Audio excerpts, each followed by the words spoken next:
অবশেষে দেখতে দেখতে দরগা মেলা শুরুই হয়ে গেল। তো চলেন সম্পূর্ণ ভিডিওটা শুরু করা যাক। হ্যালো বিউটিফুল পিপল, কি অবস্থা সবার? তো আজকে সোজা চলে আসছে একদম মাজারের উপরে।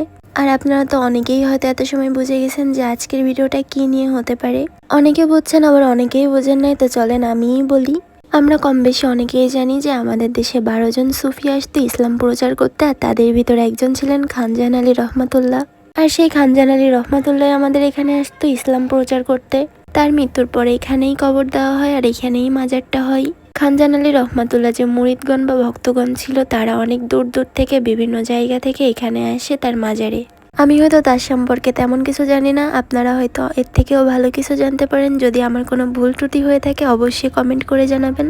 তো এখন চলে আসছি ঘাটের দিকে। এসে তো দেখি প্রায় সবাই গোসল করতেছে, বাচ্চাদেরও হাত মুখ ধোয়াচ্ছে, গোসল করাচ্ছে। তারপর চোখে বললো এই সাইডের দিকে, আর এইখানে কিন্তু খানজাহান আলী রহমাতুল্লাহর ভক্তগণ বা মুরিদগণরা সেই দূর দূরান্ত থেকে এইখানে চলে আসছে। তবে আজকে মাজারের উপরে কম বেশ অনেকই লোকজন আসছে, অনেক কমও না বেশিও না। যাই হোক, এখন চলে যাইব নিচের দিকে। যেহেতু সামনে পূর্ণিমা, যার জন্য মাজারটা কিন্তু লাইটিং করছে অনেক। তো আপনারা দেখতে পাচ্ছেন যে মাজার শরীফে যারা আসছে তারা কিন্তু তার মাজারের সামনে নামাজ পড়তেছে। যাই হোক, এখন চলে যাবে একদম মাজারের নিচে। আপনারা কম বেশি অনেকেই জানেন যে পহেলা চৈত্রে আমাদের দরগায় একটা মেলা বসে। এটা বড় জোর 6 থেকে 7 দিন থাকে, তবে পূর্ণিমার দিনই ভর মেলা বসে। তো আজকে মেলার দোকানপাট বসছে। তো চলেন আজকে মেলাটা ঘুরে দেখাই আপনাদের সবাইকে। তো কথা বলতে বলতে চলে আসছে একদম মাজারের গেটের সামনে। আর এসে তো দেখতেই পাচ্ছেন যে কতটা পরিমাণ লোকজনের ভিড় এখানে। গত বছর গেট হয়েছিল ওই সাইডে, তবে এবছর কিন্তু গেট হয়েছে এই সাইডে।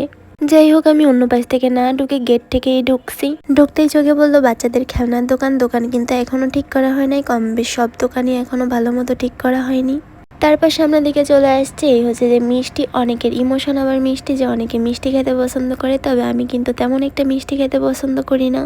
আমি হচ্ছে এখন আছি মিষ্টির দোকানের সাইডে। এখানে কিন্তু খুব সুন্দর করে মিষ্টি বানানো হচ্ছে আর দোকানগুলো সাজানো হচ্ছে। অনেক মিষ্টি আবার গাড়ি থেকে নামানো হচ্ছে। তারপর চলে আসছি কসমেটিক্সের দিকে সাইডে। অনেক মেয়েদের আবার ইমোশন এটা, এগুলো দেখলে মাথা খারাপ হয়ে যায়। তো আপনারা দেখতেই পাচ্ছেন যে খুব সুন্দর করে সাজানো হচ্ছে, সবকিছু বস্তার ভিতর থেকে আস্তে আস্তে বার করে দোকানটা সাজাচ্ছে। তারপর চোখে বললো নাগরদোলনায়, এটা হচ্ছে যে রাইডের সাইডে। এরপর চলে আসছি কাঠের জিনিসের দিকে। এইদিকে আমাদের মায়ের মতো বয়সী সবাই এইগুলা কেনে। আর এখানে কিন্তু বড় বড় 2টা চুলাও বানায় রাখছে বড় বড় মিষ্টি বানানোর জন্য। তো এরপর কথা বলতে বলতে ফুল মেলাটা ঘোরা শেষ হয়ে গেছে। আর এবার চলে আসছে রাইডের দিকে। এখানে কিন্তু নৌকা, নাগরদোলনা আরো বাচ্চাদের অনেক রাইড আছে। তবে এমন কোনো ব্যক্তি নেই যে মেলাতে এসে নৌকায় উঠবে না। তো অবশেষে তো আমাদের দরগা মেলা তো শুরু হয়েই গেল। তো আপনারা কে কে আসবেন কমেন্ট করে অবশ্যই জানাবেন। তো আজকের ভিডিওটি এই পর্যন্তই ছিল। আল্লাহ হাফেজ, ভালো থাকবেন।